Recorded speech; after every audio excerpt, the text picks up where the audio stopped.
Shalom, shalom, bien-aimés dans le Seigneur Jésus-Christ. L'Éternel Dieu est bon. Le Seigneur que nous adorons ici à Mokolo Télévision que vous avez choisi est fidèle. Merci à toutes et à tous d'avoir choisi Mokolo Télévision. Nous sommes ici dans votre émission Je lis pour toi. Je lis pour toi, pourquoi? Parce que pendant ces temps-là, tu es peut-être vagué à un autre service qui ne te permet pas de faire la lecture. Mais ceci n'est pas synonyme. Ceci ne veut pas dire que tu abandonnes la lecture de la parole de Dieu parce qu'il y a quelqu'un qui lit pour toi. Non, c'est juste pour t'encourager. Voilà pourquoi nous sautons, nous prenons, nous choisissons des chapitres à lire. Voilà. C'est pour t'encourager aussi à lire.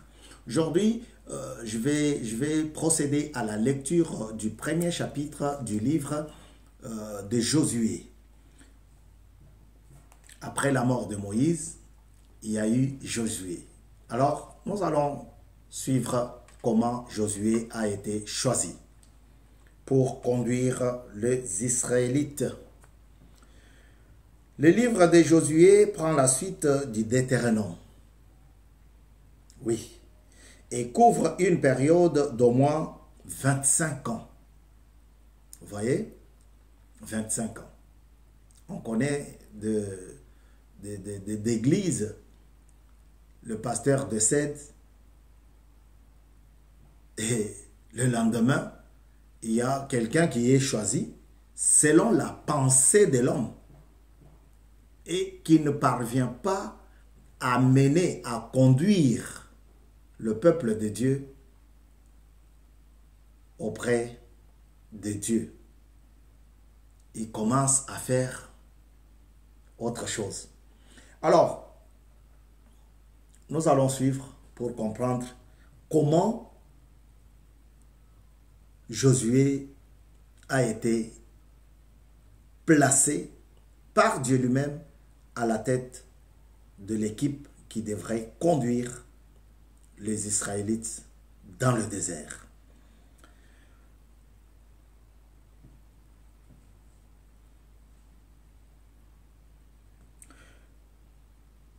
Josué à la tête d'Israël. Après la mort de Moïse, le serviteur de l'Éternel, l'Éternel dit à Josué, fils de Nun et assistant de Moïse,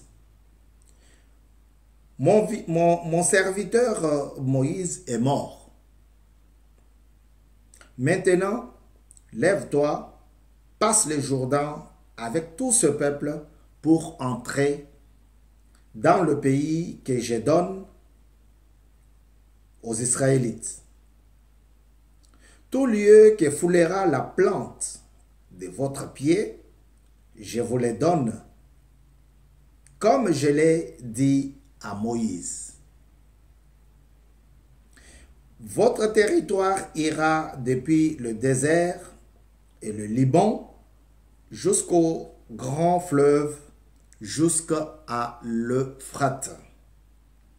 Tout le pays des Hétites et jusqu'à la mer Méditerranée, vers le soleil couchant. Personne ne pourra te résister tant que tu vivras. Je serai avec toi comme j'ai été avec Moïse.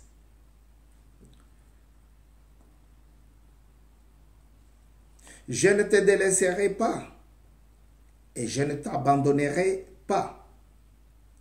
Fortifie-toi et prends courage, car c'est toi qui mettras ce peuple en possession du pays que j'ai juré à leurs ancêtres de leur donner. Seulement, fortifie-toi et aie bon courage, en te conformant fidèlement à toute la loi que Moïse, mon serviteur, t'a prescrite. N'écarte ni à droite ni à gauche, afin de réussir où que tu ailles. Que ces livres de la loi ne s'éloignent pas de toi, médite-le jour et nuit, pour agir avec fidélité conformément à tout ce qui y est écrit. Car c'est alors que tu auras du succès. Dans tes entreprises, c'est alors que tu réussiras. Ne t'ai-je pas ordonné? Fortifie-toi et prends courage. Ne sois pas effrayé ni épouvanté, car l'Éternel, ton Dieu, est avec toi où que tu ailles. Josué donna cet ordre aux officiers du peuple.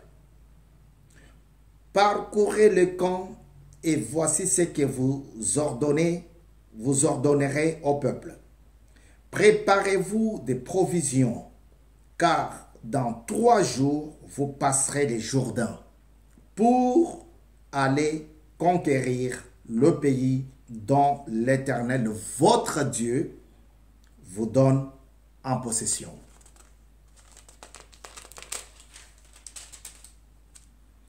Josué dit aux Rubénites, aux Gadites et à la demi-tribu de Manassé, rappelez-vous ce que vous a prescrit Moïse, le serviteur de l'Éternel, quand il a dit, l'Éternel, votre Dieu, vous a accordé du repos et vous a donné ce pays. Vos femmes, vos petits-enfants et vos troupeaux resteront dans le pays que vous a donné Moïse de ce côté-ci du Jourdain. Mais vous tous, les hommes vaillants, vous passerez en ordre de bataille devant vos frères et vous les aiderez jusqu'à ce que l'Éternel ait accordé du repos à vos frères comme à vous et qu'ils soient aussi en possession du pays que l'Éternel, votre Dieu, leur donne. Alors, vous reviendrez prendre possession du pays qui est votre propriété et que Moïse, le serviteur de l'Éternel, vous a donné de ces côtés-ci du Jourdain, à l'est. Ils répondirent à Josué, nous ferons tout ce que tu nous as ordonné et nous irons partout où tu nous enverras. Nous t'obéirons entièrement comme nous avons obéi à Moïse. Que l'Éternel, ton Dieu, veuille seulement être avec toi, comme il a été avec Moïse. Tout homme qui sera rebelle à ton ordre et qui n'obéira pas à tous que tu lui ordonneras sera puni de mort. Seulement, fortifie-toi et prends courage.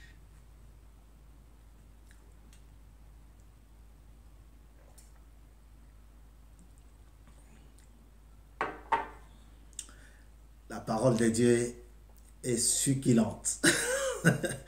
La parole de Dieu est bonne. Nous devrions nous ressourcer. Vous voyez, après la lecture, je me suis ressourcé ça donne encore envie de continuer le chapitre 2. Exploration à Jéricho. Josué, fils de Nun, fit partie secrètement de Sittim deux espions en leur disant: allez explorer le pays, en particulier Jéricho. Ils partirent et arrivèrent dans la maison d'une prostituée du nom de Rahab. Et ils s'y couchèrent. On dit au roi de Jéricho: des Israélites sont arrivés ici cette nuit pour explorer le pays. Le roi de Jéricho envoya dire à Rahab: fais sortir les hommes qui sont venus chez toi, qui sont entrés dans ta maison. En effet, c'est pour explorer tout le pays qu'ils sont venus. La femme prit les deux hommes et les cacha. Puis elle dit: il est vrai que ces hommes sont arrivés chez moi, mais je ne savais pas d'où ils étaient. Et au moment où l'on allait fermer la porte, à la tombée de la nuit, ils sont sortis. J'ignore où ils sont allés. Dépêchez-vous de les poursuivre et vous les rattraperez. Elle avait fait monter les espions sur les toits et les avait cachés sous les tiges de lin qu'elle y avait arrangées.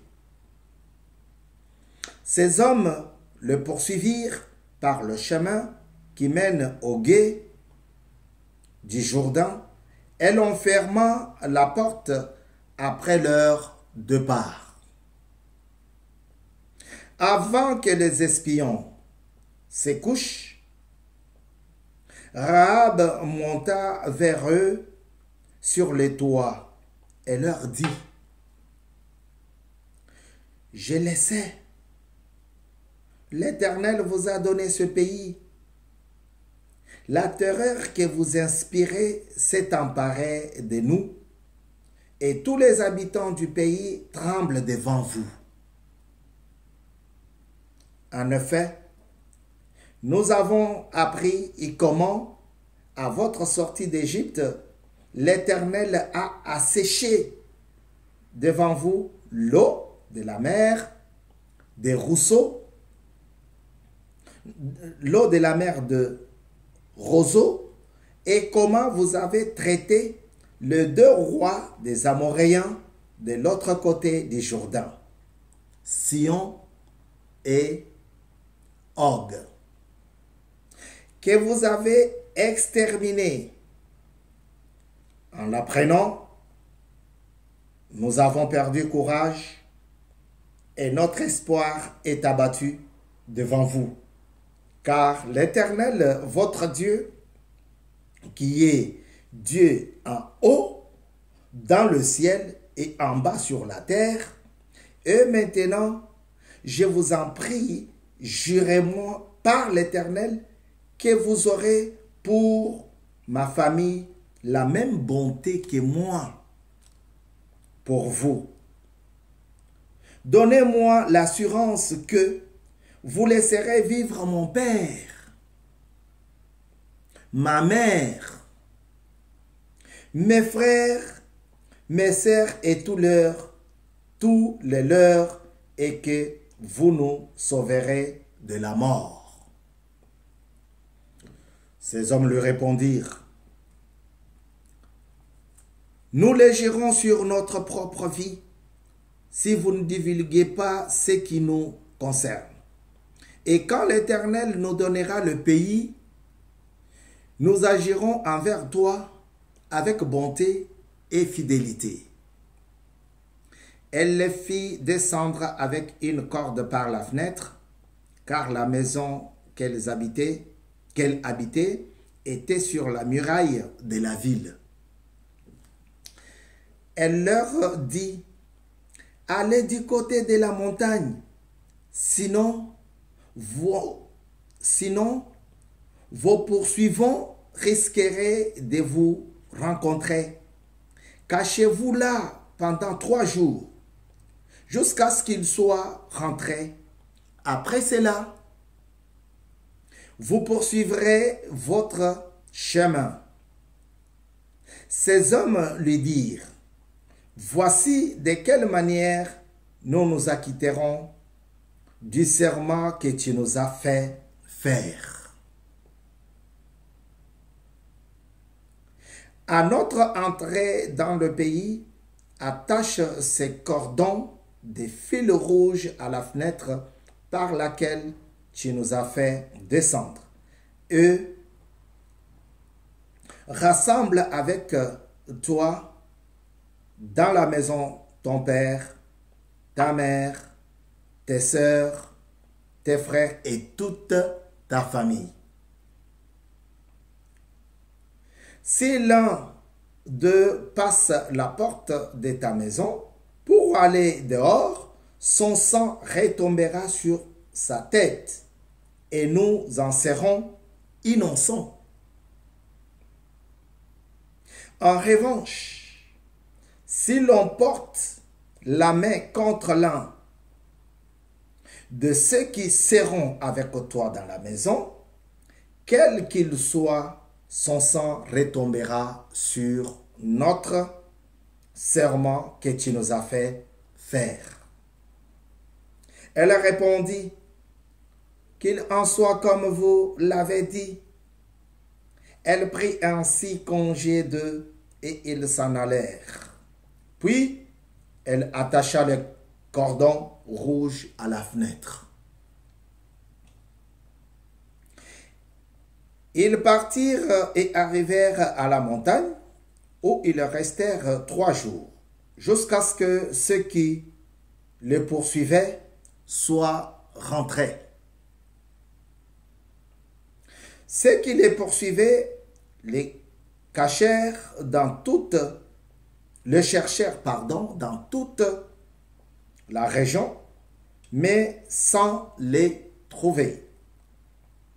Les 2 hommes redescendirent de la montagne et passèrent le Jourdain.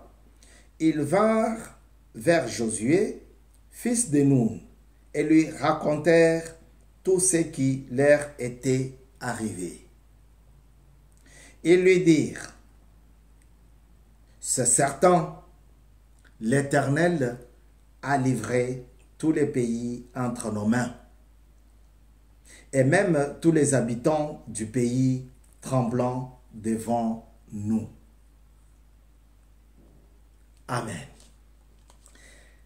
Et voilà, chers téléspectateurs de Boukoulou Télévision,